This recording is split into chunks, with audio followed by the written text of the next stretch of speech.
Qardaşlarım, mənim işarəmlə birlikdə kəndə hücum edəcək, heç kimsəyi sağ buraxmayacaq.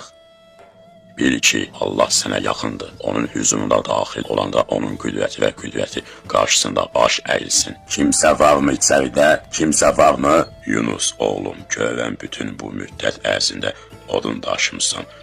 Canım, heç mi əyri ağac yox bu meşədə? Sübhanallah, bu necə oldu belə? Dərvişlik mənə deyir ki, sən dərviş ola bilməzsən. Salam odunçu, asan gəlsin, necəsən görək. Baxın, ona baxın, marala minən bu əskərə bir baxın. Nə maraqlı deyilmi? Rəhimli və rəhimli Allahın adı ilə. Ya Allah!